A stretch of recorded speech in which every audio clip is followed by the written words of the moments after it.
राधे राधे, हरे कृष्ण। आप सभी का दिन शुभ हो। आज दिनांक है 15 अक्टूबर और दिन है बुधवार और आज कृष्ण पक्ष की नौमी तिथि सुबह 10:33 तक रहेगी। बाद में दशमी तिथि प्रारंभ हो जाएगी और आज भद्रा भी लग रही है। साथ ही साथ पुष्य नक्षत्र का शुभ संयोग और 7 योग भी बन रहा है। सर्वार्थ सिद्धि योग भी इस दिन है। तो आपको बताएंगे आज के शुभ मुहूर्त के बारे में। फिर आप सुनेंगे कार्तिक मास महात्म्य की आज की कथाएं और अध्याय। आज पुष्य नक्षत्र दोपहर 12 बजे तक रहेगा और बाद में आश्लेषा नक्षत्र प्रारंभ हो जाएगा और आज 7 योग पूरा दिन रहकर अगले दिन सुबह 2:57 पर समाप्त होगा। भद्रा आज रात 10:29 से प्रारंभ होगी और भद्रा काल की समाप्ति अगले दिन यानी 16 अक्टूबर गुरुवार को सुबह 6:22 पर होगी और भद्रा का वास मृत्युलोक में रहेगा और मृत्युलोक में रहने के कारण ये भद्रा सभी प्रकार के शुभ कामों के लिए अशुभ मानी जाएगी। अगर आप कोई भी शुभ काम करने का सोच रहे हैं तो भद्रा काल लगने से पहले या भद्रा की समाप्ति के बाद ही आपको करना चाहिए। अगर भद्रा मृत्युलोक में वास करती भी है तो ऐसे में जो आप पूजा पाठ करते हैं, चाहे कार्तिक स्नान हो या कार्तिक मास की तुलसी पूजा हो, वो आप भद्रा के समय भी कर सकते हैं। अब आपको पहले सुनाते हैं कार्तिक स्नान की कहानी। पंच भीखु व्रत कार्तिक मास के अंतिम 5 दिनों में रखा जाता है और उस समय इस कहानी को अवश्य ही कहना या सुनना चाहिए और पूरे कार्तिक मास भी पंच भीखु की कहानी कहने और सुनने का नियम है। पंच भीखु की कहानी के अनुसार किसी गांव में एक साहूकार था। उसका एक बेटा और बहू भी थे। बहू कार्तिक मास में रोज सवेरे उठकर गंगा स्नान के लिए जाती थी। सुबह जल्दी जाते समय वह किसी भी पराये पुरुष का मुंह नहीं देखती थी। एक राजा का बेटा भी सुबह सवेरे गंगा स्नान के लिए जाता था। वह हैरान होता कि मैं इतनी जल्दी उठता हूँ स्नान करने के लिए, लेकिन कोई और भी है जो मुझसे भी जल्दी उठकर स्नान कर लेता है। कार्तिक माह के 5 दिन बचे थे कि एक दिन साहूकार की बहू तो स्नान करके वापस जा रही थी और उसी समय राजा का बेटा भी स्नान करने के लिए आ रहा था। आवाज़ सुनकर बहू जल्दी जल्दी जाने लगी, लेकिन जल्दबाजी में उसकी माला मोजड़ी छूट गई। राजा के बेटे ने उसकी माला मोजड़ी उठा ली और सोचने लगा कि जिस स्त्री की यह माला मोजड़ी इतनी सुंदर है, वो स्त्री स्वयं कितनी सुंदर होगी। और उसने पूरे नगर और गांव में मुनादी करवा दी कि जिसकी यह माला मोजड़ी है वह 5 रात मेरे पास आएगी। जब ये सूचना साहूकार की बहू को मिली तो उसने कहलवा दिया कि मैं 5 रात आऊंगी, लेकिन किसी को साख भरने बैठा देना। राजा के बेटे ने एक तोते को पिंजरे में बंद करके गंगा जी के किनारे एक पेड़ पर टांग दिया। बहू सुबह के समय आई, पहली पैड़ी पर पैर रखा और बोली, हे कार्तिक के ठाकुर राई दामोदर, 5 पांडु, छठे नारायण, भीखम राजा, उस पापी को नींद आ जाए। और ऐसा कहते ही राजा के बेटे को नींद आ गई। बहू स्नान करके जाने लगी तो तोते से बोली, सुआ सुआ तेरे गल डालूंगी हीरा, मेरी साख भरियो वीरा। सुआ बोला, कोई वीर भी साख भरता है क्या? तो वह फिर बोली, सुआ सुआ सुबह तेरे पग घालूंगी नेवर, साग भरियो मेरे देवर। सुआ ने कहा, ठीक है भाभी, मैं तेरी साख रखूंगा। बहू तो कहकर चली गई। इधर राजकुमार हड़बड़ा कर उठ बैठा और सुआ से बोला, सुआ सुआ वो आई थी क्या? कैसी दिखती थी? सुआ बोला, आभा की सी बिजली, होली की सी झल, केला की सी कामनी, गुलाब का सा रंग। राजकुमार ने सुना तो सोचा कि आज तो मैं अपनी उंगली में चीरा लगाकर बैठूंगा, इससे मुझे नींद नहीं आएगी। दूसरे दिन वह सवेरे सवेरे अंगुली चीर कर बैठ गया। जब साहूकार की बहू आई तो भगवान से प्रार्थना करने लगी। राजकुमार को फिर से नींद आ गई और बहू नहा धोकर चली गई। इसके बाद उठकर राजकुमार ने तोते से पूछा तो तोते ने सारी बात बता दी। अब राजकुमार बोला कि आज तो मैं आंखों में मिर्ची डालकर बैठूंगा। अब राजकुमार ने तीसरी रात को आंखों में मिर्ची डाली और बैठ गया। सारी रात वह दर्द में तड़पता रहा। साहूकार की पुत्रवधू फिर आई और प्रार्थना करने लगी, हे कार्तिक के ठाकुर राई दामोदर, 5 पांडु, छठे नारायण, भीखम राजा, उस पापी को नींद आ जाए। राजा के बेटे को फिर नींद आ गई। अगली सुबह राजकुमार ने तोते से फिर पूछा, वह आई थी क्या? तो तोते ने सारी बात बतला दी। हाँ आई थी, अब राजकुमार ने सोचा कि आज रात को तो मैं ठंड में बैठा रहूंगा। राजकुमार ठंड में सारी रात कांपता रहा और सुबह ब्रह्म मुहूर्त में उसे नींद आ गई। साहूकार की बहू चौथे दिन सुबह सवेरे आई, पहली पैड़ी पर पैर रखा और फिर से बोली, हे कार्तिक के ठाकुर राई दामोदर जी, पांचों पांडु, छठे नारायण, भीखम राजा, उस पापी को नींद आ जाए। राजकुमार को फिर नींद आ गई। सुबह राजकुमार ने तोते से फिर पूछा, आई थी क्या? तो तोते ने सारी बात बतला दी, हाँ आई थी। अब तो चारों रातें निकल गई। राजकुमार ने सोचा, आज की तो आखिरी रात है, आज तो मैं अपनी अंगुली जला लूंगा, जलन से मुझे नींद नहीं आएगी। और फिर उसने अपनी अंगुली जला ली। सारी रात जलन से वह तड़पता रहा। क्योंकि साहूकार की बहू पतिव्रता थी, इसलिए ठाकुर जी ने उस पर कृपा की और ठाकुर जी की कृपा से राजकुमार को सुबह नींद आ गई। साहूकार की बहू 5वें दिन सुबह के समय आई और पहली पैड़ी पर पैर रखा और बोली, हे कार्तिक के ठाकुर राई दामोदर जी, हे भगवान, आपने मेरी इतने दिन लाज रखी है, आज भी रख लेना, उस पापी को नींद आ जाए। राजकुमार को फिर नींद आ गई। साहूकार की बहू ने तोते से कहा, हे सुआ, उस पापी से कह देना मेरी माला मोजड़ी मेरे घर पहुंचा दे। ऐसा कहकर बहू चली गई। इधर राजकुमार हड़बड़ा कर उठ बैठा। राजकुमार ने तोते से फिर पूछा, क्या वह आई थी? तो तोते ने फिर से कह दिया, हाँ आई थी, लेकिन उसने अपनी माला मोजड़ी मंगवाई है। राजकुमार को पतिव्रता स्त्री के सत को भंग करने का विचार करने के कारण कोढ़ हो गया। राजा ने बहुत सारे वैद्यों को बुलाकर राजकुमार का इलाज करवाया, परंतु किसी भी दवा का कोई भी असर राजकुमार पर नहीं हुआ। तब राजा ने आचार्यों को बुलवाया और इसका कारण पूछा। तब आचार्यों ने बतलाया कि राजकुमार को एक पतिव्रता स्त्री का सत भंग करने का प्रयास करने के कारण कोढ़ हुआ है और उसी के पाप स्वरूप इसका अंग अंग चल रहा है। राजा ने जब राजकुमार के ठीक होने का उपाय पूछा तो उन्होंने बताया कि यह उस साहूकार की बहू को धर्म की बहन बनाए और रोज उसके स्नान किए हुए जल से यदि स्नान करे तभी ये ठीक हो सकता है। राजा साहूकार की बहू की माला मोजड़ी लेकर साहूकार के घर गया और हाथ जोड़कर बोला कि साहूकार, ये माला मोजड़ी आपकी बहू की है, आप इसे रख लें और आपकी बहू के नहाए हुए जल से मेरे बेटे को नहला दें।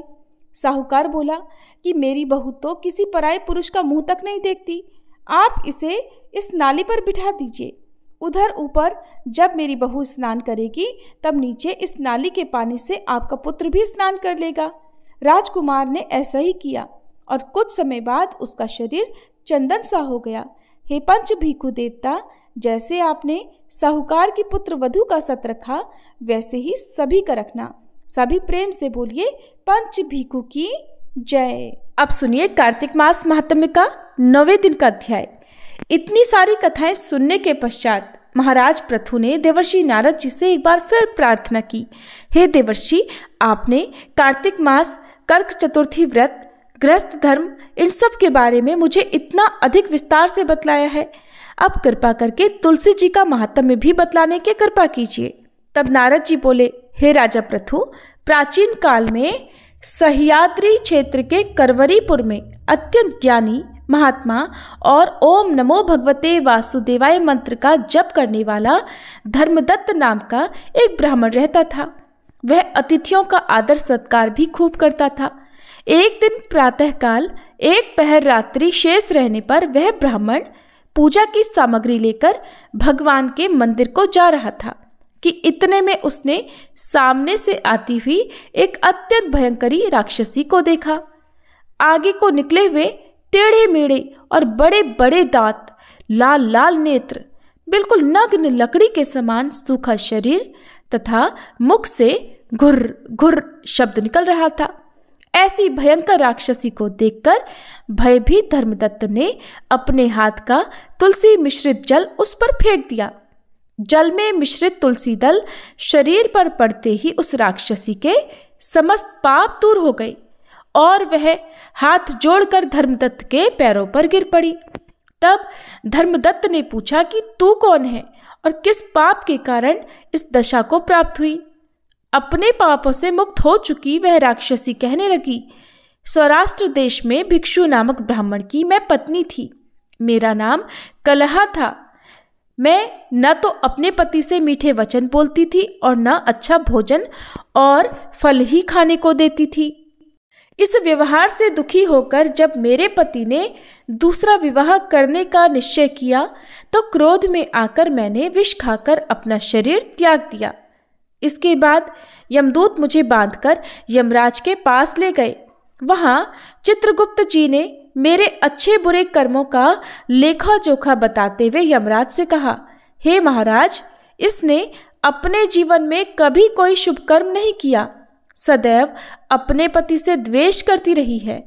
यह सुनकर यमराज ने आज्ञा दी, क्योंकि जिस बर्तन में ये पकाती थी उसी में खाती थी, इसलिए इसको पहले अपनी संतान को खाने वाली बिल्ली की योनि में भेजा जाए।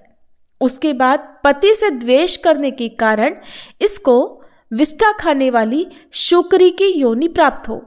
इसके बाद क्योंकि इसने आत्महत्या भी की है, इसलिए यह प्रेत योनि में जाए। सो महाराज, मैं 500 वर्षों से इसी योनि में फिर रही हूँ। भूख और प्यास से दुखी होकर एक वैश्य के शरीर में प्रवेश करके मैं कृष्णा और वेणी नदी के संगम पर गई।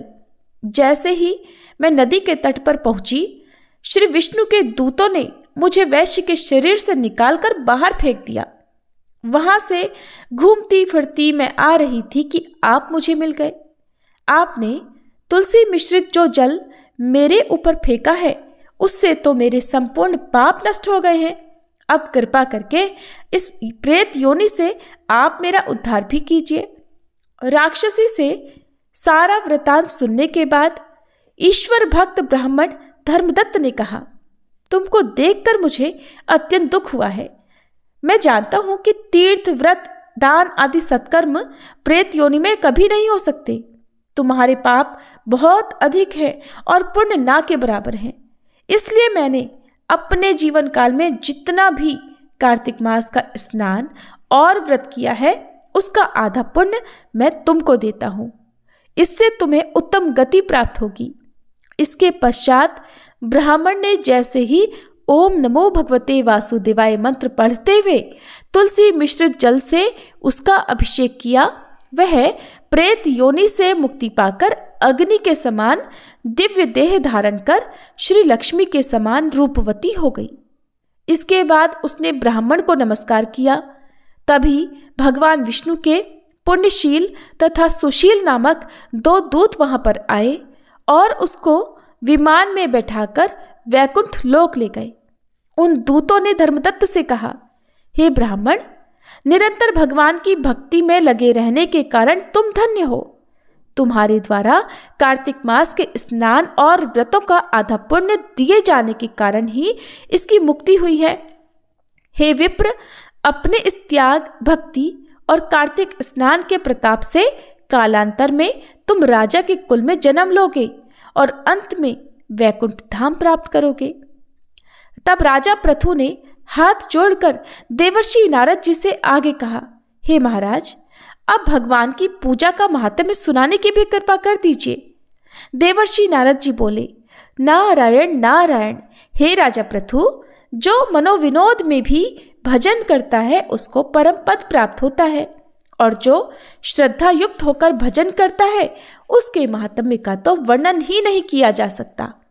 इस संबंध में मैं एक अति प्राचीन इतिहास सुनाता हूं, ध्यान पूर्वक सुनो। नारद जी ने कहा, कलिंद पर्वत पर दीर्घपुर नामक नगर में सुबाहु नामक एक अत्यंत धर्मात्मा राजा राज्य करता था। वह प्रजा का पुत्र के समान पालन करता था। उसके धूम्रकेश नाम का एक पुत्र था जो अत्यंत दुराचारी, पर स्त्रीकामी, चोर और जुआरी था। पुत्र के दुराचरणों को देखकर राजा सुबाहु ने उसे अनेक बार ताड़नाएं दी, परंतु वह किसी प्रकार नहीं माना। और फिर एक दिन खेलते हुए उसकी गेंद छोटी रानी के महल में जा गिरी। जब वह गेंद लेने के लिए महल में गया तो उसकी विमाता छोटी रानी उस पर मोहित हो गई और उन दोनों ने कामांध होकर भोग विलास कर लिया। इधर जब राजा को इस बात का पता चला तो राजा ने धूम्रकेश को प्राण दंड तो नहीं दिया, परंतु उसे अपने राज्य से ही बाहर निकाल दिया। अब राजकुमार वन में रहकर प्रतिदिन मांस मदिरा खाता पीता और रात्रि को वेश्याओं के यहाँ निवास करता। चोरी आदि करके जो भी धन वह प्राप्त करता वह सब वेश्याओं को दे देता। इस प्रकार कई वर्ष बीत गए।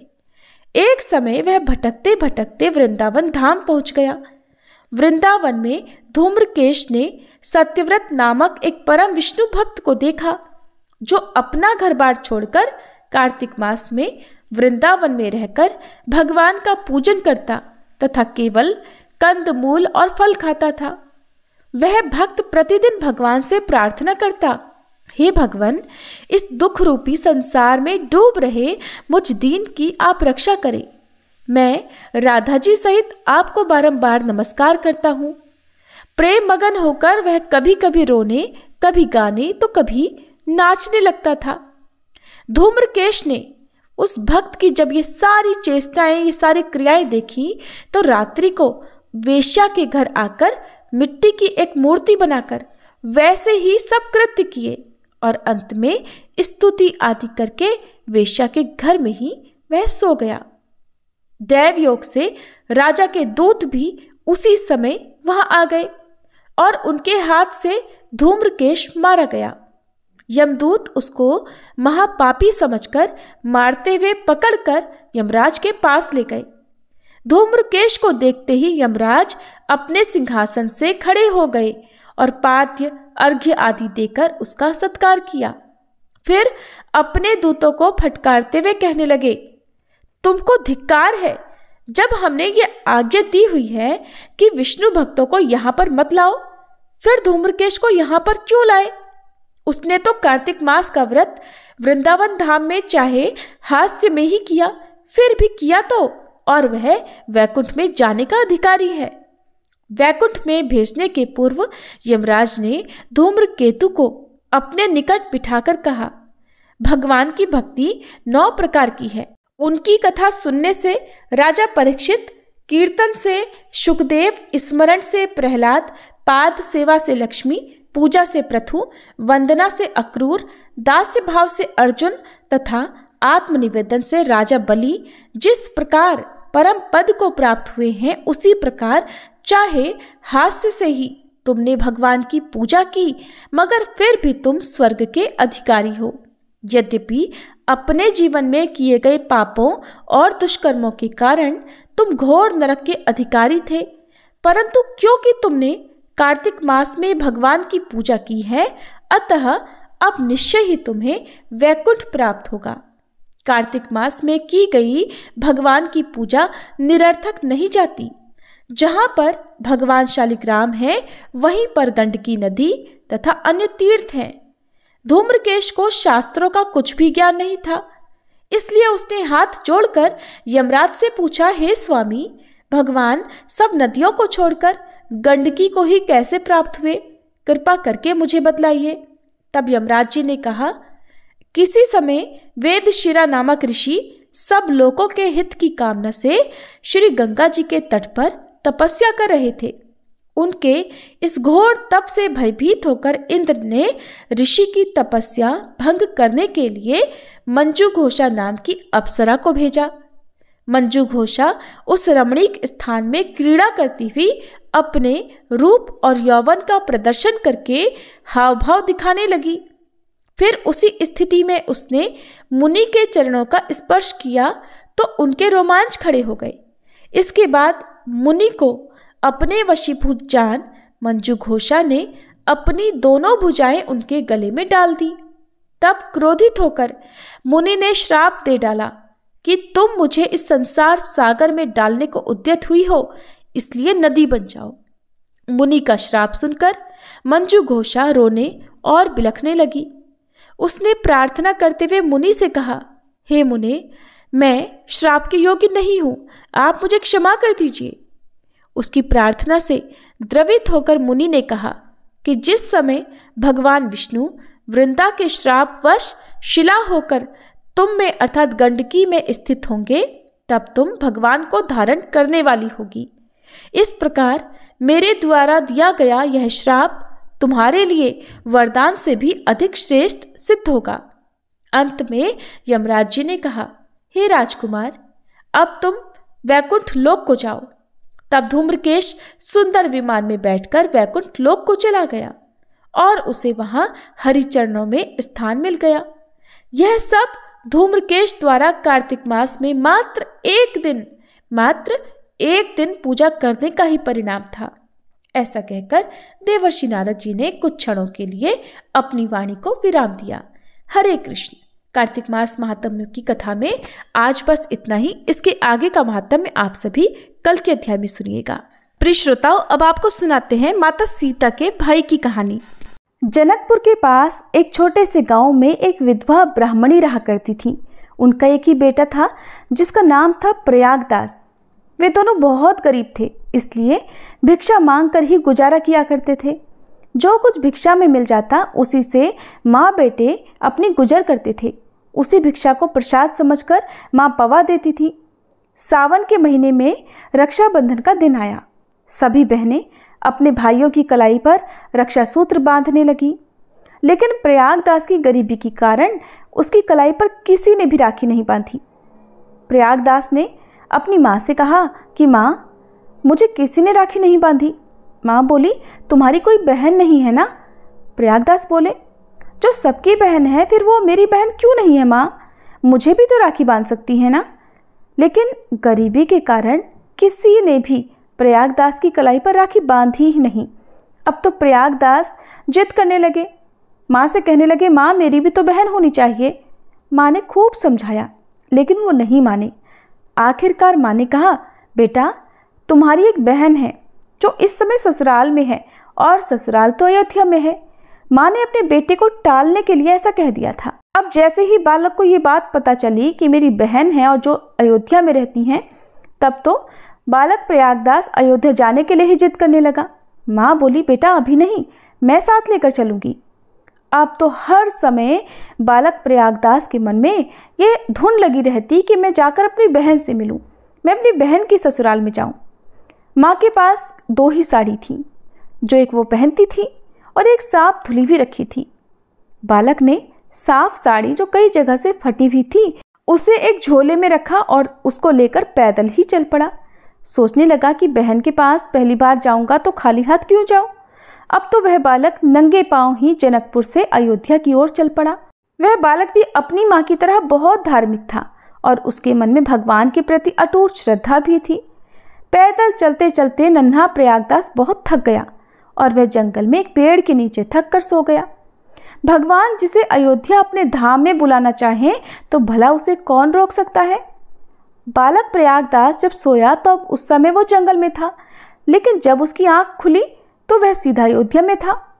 आसपास के लोगों से उसने पूछा कि भैया ये कौन सा नगर है। लोगों ने कहा, ये तो अयोध्या है। प्रयागदास ने कहा, अरे मेरी बहन की ससुराल आ गई। बालक प्रयागदास ने एक सज्जन से पूछा, बाबा बाबा हमारी बहन यहाँ रहती है, बता दो उनका मकान कौन सा है। और उनका नाम सीता है और हमारे बहनोई का नाम श्री राम जी है। सज्जन ने बालक की बात सुनी तो कहने लगे, अरे बेटा ये तो अयोध्या नगरी है, यहाँ पर तो राम जी सीता जी का मंदिर है। परंतु प्रयागदास बोला, नहीं नहीं, मुझे मंदिर नहीं मकान का पता चाहिए जहाँ पर मेरी बहन रहती है। मैं तो अपनी बहन से मिलने आया हूँ। दिन भर खोजा लेकिन उनका घर तो कहीं मिला ही नहीं। अब वह मन ही मन बड़बड़ाने लगा। सोचने लगा, माँ ठीक कहती थी, बड़े आदमी हैं ये दिन में नहीं मिलेंगे और गरीबों के तो कोई रिश्तेदार भी नहीं होते। ठीक है, कोई बात नहीं, मैं कल वापस लौट ही जाऊंगा। इसीलिए तो माँ मुझे मना करती थी और मुझे यहाँ आना ही नहीं चाहिए था। ऐसा कहते कहते वो एक पेड़ के नीचे फिर से लेटा और लेटते ही उसे नींद आ गई। रात हो चुकी थी। तभी रात में एक दिव्य प्रकाश हुआ। चारों तरफ एक दिव्य तेज छा गया। बालक हड़बड़ा कर उठा, उसकी आंखें चौधिया गई।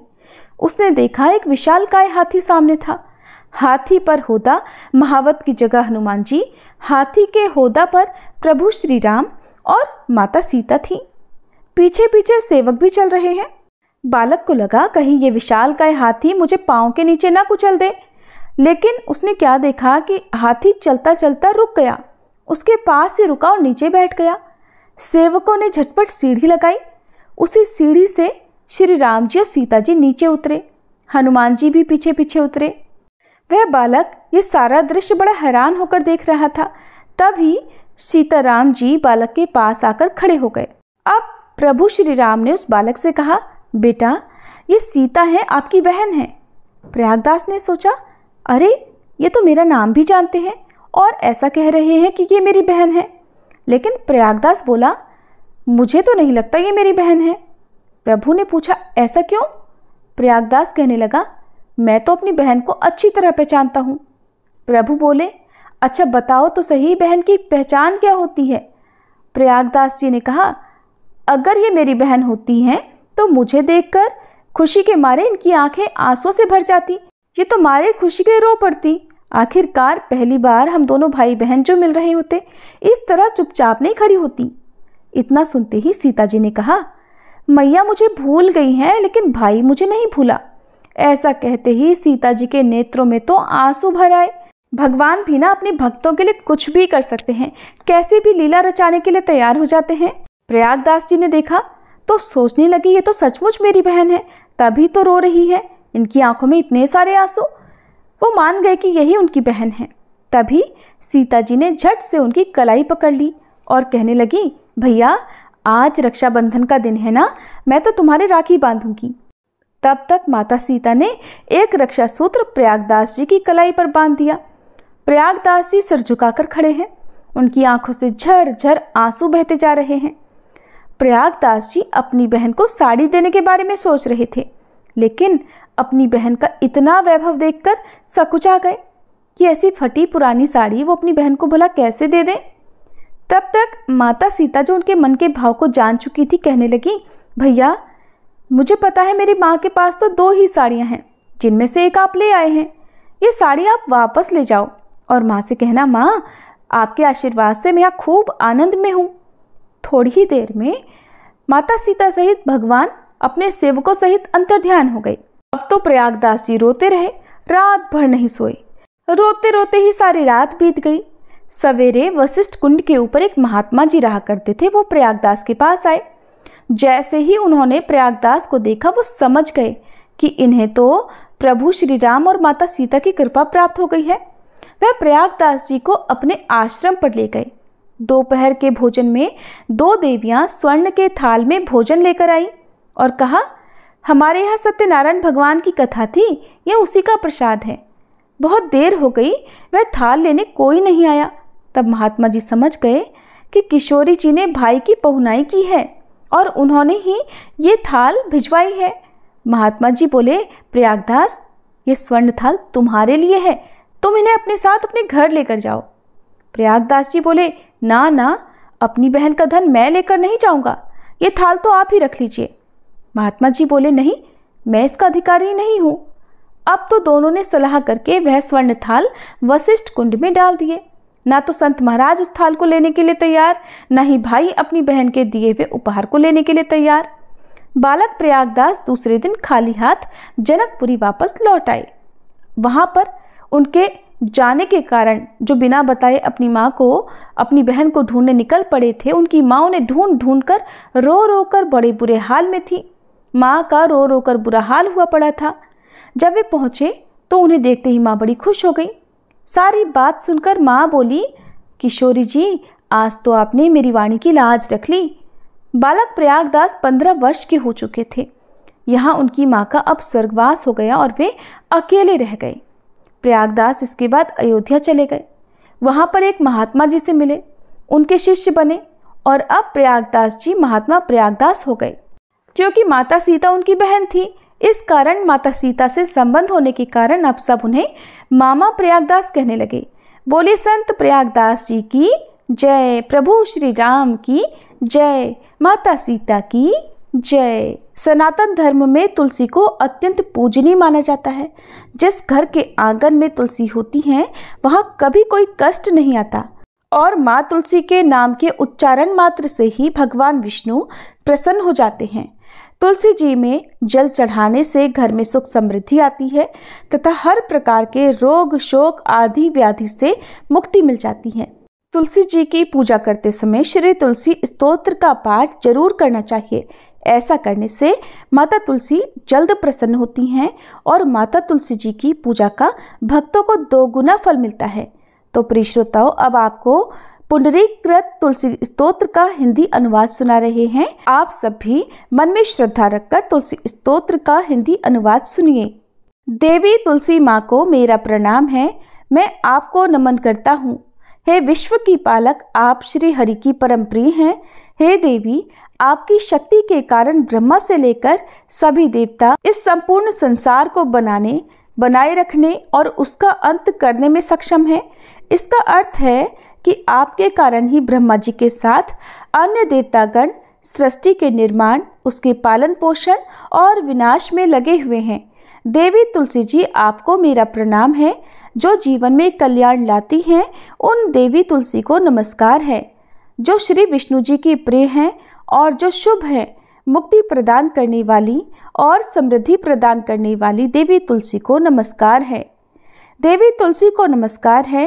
हे देवी, कृपया मुझे सभी प्रकार के दुर्भाग्य और विपत्तियों से बचाए रखना।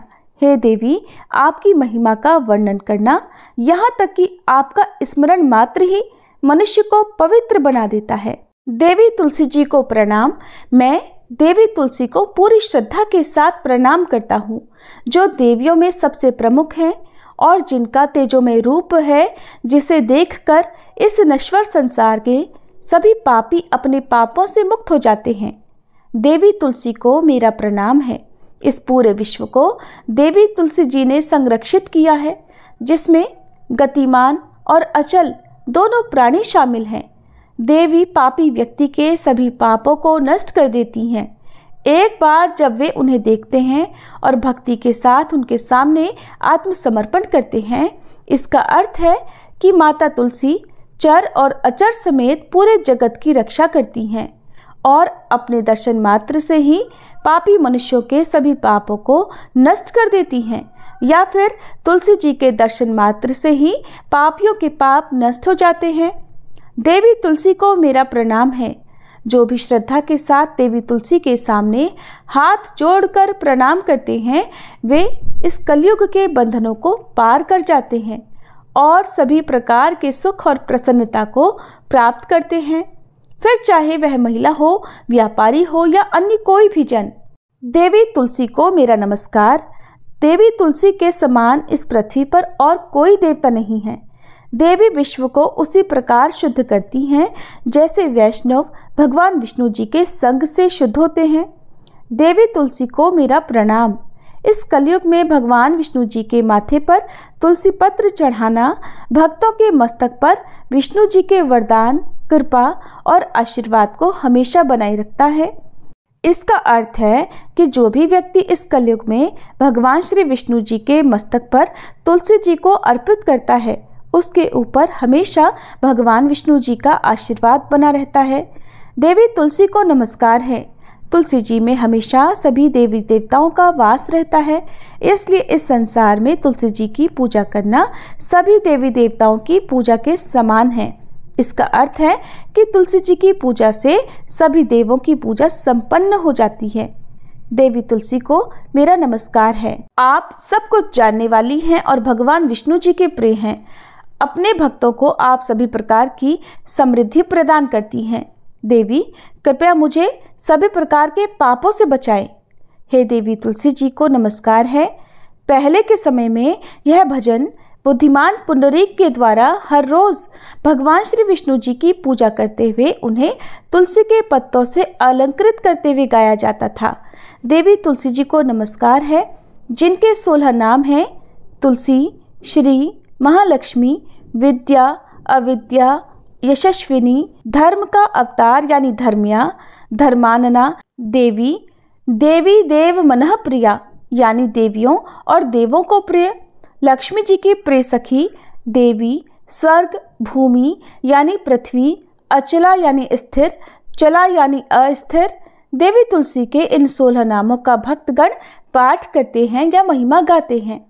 देवी के 16 नामों का पाठ करने वाले भक्त आसानी से श्री हरि की भक्ति प्राप्त कर लेते हैं और अंत में भगवान विष्णु जी के चरण कमलों में स्थान प्राप्त करते हैं, जिन्हें माँ तुलसी, पृथ्वी, महालक्ष्मी, कमल की स्वामिनी और श्री हरि की प्रिया के नाम से भी जाना जाता है। देवी तुलसी को मेरा नमस्कार है। देवी तुलसी की सखी तुलसी जी शुभ प्रदान करती हैं, पापों को दूर करती हैं और सभी को पवित्र बनाती हैं, पुण्य प्रदान करती हैं। आपको प्रणाम है। देवी तुलसी जिनकी प्रशंसा देवर्षि नारद द्वारा की जाती है और श्री नारायण के प्रिय हैं, उन देवी तुलसी को हम सबका बारंबार प्रणाम है। जय जय तुलसी भगवती सत्यवती सुखदानी, नमो नमो हरि प्रेसी श्री वृंदावन खानी। श्री हरि शीश विरजनी देहु अमर वर अम्ब, जनहित हे वृंदावनी अब न करहु विलंब। धन्य धन्य श्री तुलसी माता, महिमा अगम सदा श्रुति गाता। हरि के प्राण हूँ से तुम प्यारी, हरहि हेतु कीन्हो तप भारी। जब प्रसन्न है दर्शन दीन हो, तब कर जोरी विनय उस कीन्हो। हे भगवंत कंत मम होहु, दीन जानि जानि छाड़हु छोहु। सुनी लक्ष्मी तुलसी की बानी, दीन हो श्राप कध पर आनी। उस अयोग्य वर मांगन हारी, हो बिटप तुम जड़ तनुधारी। सुनि तुलसी ही श्रव्योत ही ठामा, करहु वास तुहु नीचन धामा। दियो वचन हरि तब तत्काला, सुनहु सुमुखी जानी होहु बिहाला। समय पाई ब्योहरो पाति तोरा, पूज ही आस वचन सत मोरा। तब गोकुल मह गोप सुदामा, तासु भई तुलसी तू बामा। कृष्ण रास लीला के माही, राधे शक्यो प्रेम लखि नाही। दियो श्राप तुलसी तत्काला, नर लोक ही तुम जन्महु बाला। यो गोप वह दानव राजा, शंख चूर्ण नामक शिर ताजा।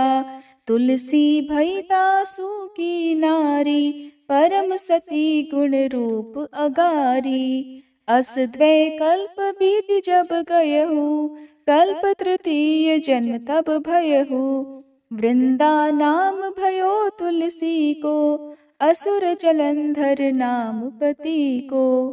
कर अति द्वंद अतुल बल धामा, कीन्हा शंकर से संग्रामा। जब निज सैन्य सहित शिव हारे, मरहि न तब हर हर ही पुकारे। पतिव्रता वृंदाती नारी, को न सके पति ही संहारी। तब जलंधर ही भेष बनाई, वृंदा ढिग हरि पहुँचो जाई। शिव हित लहि करि कपट प्रसंगा, कियो सतीत्व धर्म तो ही भंगा। भयो जलंधर कर संहारा, सुनी उर शोक उपारा। तिहि क्षण दियो कपट हरि टारी, लखि वृंदा दुख गिरा उचारी। जलंधर जस हत्यो भीता, सोई रावण तस हरहि सीता। अस प्रस्तर सम हृदय तुम्हारा, धर्म खंडी मम पति संहारा। यही कारण लहि श्राप हमारा, होवे तनु पाषाण तुम्हारा। सुनि हरि तुरत ही वचन उचारे, दियो श्राप बिना विचारे। लख्यो ना निज कर दूत पति को, छलन चाहियो जब पार्वती को। जड़ मति तुह अस हो जड़ रूपा, जग में तुलसी बिटप अनूपा। धग्व रूप हम शाली ग्रामा, नदी गंडकी बीच ललामा। जो तुलसी दल हम ही चढ़ई है, सब सुख भोग परम पद पई है। बिनु तुलसी हरि जलत शरीरा, अतिशय उठत शीश उर पीरा। जो तुलसी दल हरि शिर धारत, सो सहस्त्र घट अमृत डारत। तुलसी हरि मन रंजनिहारी, रोग दोष दुख भंजनिहारी। प्रेम सहित हरि भजन निरंतर, तुलसी राधा में नाही अंतर। व्यंजन हो 56 प्रकारा, बिन तुलसी दल ना हरहि प्यारा। सकल तीर्थ तुलसी तरु छाही, लहत मुक्ति जन संशय नाही। कवि सुंदर इक हरि गुण गावत, तुलसी निकट सहस गुण पावत। बसत निकट दुर्वासा धामा, जो प्रयास ते पूर्व ललामा। पाठ करहि जो नित नर नारी, होहि सुख भाषहि त्रिपुरारी। तुलसी चालीसा पढ़ी तुलसी तरु गृहधारी, दीप दान करी पुत्र फल पावहि बंध्यहु नारी। सकल दुख दरिद्र हरिहार हुए परम प्रसन्न, आशय धन जन लड़ही कर बसहि पूर्णा अत्र। लाही अभिमत फल जगत, महिलाहि पूर्ण सब काम। जेहि दल अर्पहि तुलसी, तह सहस बसहि हरि राम। तुलसी महिमा नाम लख, तुलसी सूत सुख राम। मानस 40 रच्यो, जग मह तुलसीदास। प्रेम से बोलिए तुलसी महारानी की जय। तुलसी महारानी नमो नमो, हरि की पटरानी नमो नमो। तुलसी महारानी नमो नमो, धन तुलसी पूरण तप कीनो। शालिग्राम बनी पटरानी नमो नमो। तुलसी महारानी नमो नमो, हर की पटरानी नमो नमो। जाके पत्र मंजरी कोमल, श्रीपति कमल चरण लपटानी नमो नमो। तुलसी महारानी नमो नमो, हरि की पटरानी नमो नमो। कौन महीने बोई रानी तुलसा, कौन महीने हुई हरियाली नमो नमो। तुलसी महारानी नमो नमो, हर की पटरानी नमो नमो। कौन महीने हुई तेरी पूजा, कौन महीने हुई पटरानी नमो नमो। तुलसी महारानी नमो नमो।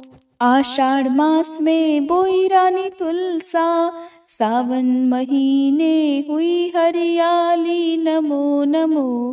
तुलसी महारानी नमो नमो, हरि की पटरानी नमो नमो। कार्तिक मास में हुई तेरी पूजा, मंगसिर मास हुई पटरानी नमो नमो। तुलसी महारानी नमो नमो, हर की पटरानी नमो नमो। धूप दीप नैवेद्य आरती, पुष्पन की वर्षा बरसानी नमो नमो। तुलसी महारानी नमो नमो, हर की पटरानी नमो नमो। 56 भोग 36 व्यंजन, बिन तुलसी हरि एक न मानी नमो नमो। तुलसी महारानी नमो नमो, हरि की पटरानी नमो नमो। जो तुलसी को सवेरे गाए, श्री कृष्ण के दर्शन पाए नमो नमो। तुलसी महारानी नमो नमो, हर की पटरानी नमो नमो। जो तुलसी को दोपहर गाए, खीर खांड का भोग लगाए नमो नमो। तुलसी महारानी नमो नमो, हर की पटरानी नमो नमो। जो तुलसी को सांझ को गाए, श्री कृष्ण की आरती उतारे नमो नमो। तुलसी महारानी नमो नमो, हर की पटरानी नमो नमो। जो तुलसी को रात को गाए, श्री कृष्ण के चरण दबाए नमो नमो। तुलसी महारानी नमो नमो, हर की पटरानी नमो नमो। सब सखी मैया तेरो यश गावे, भक्ति दान दीजय महारानी नमो नमो, तुलसी महारानी नमो नमो, हर की पटरानी नमो नमो, तुलसी महारानी नमो नमो, हर की पटरानी नमो नमो। प्रेम से बोलिए श्री कृष्ण भगवान की जय, तुलसी महारानी की जय।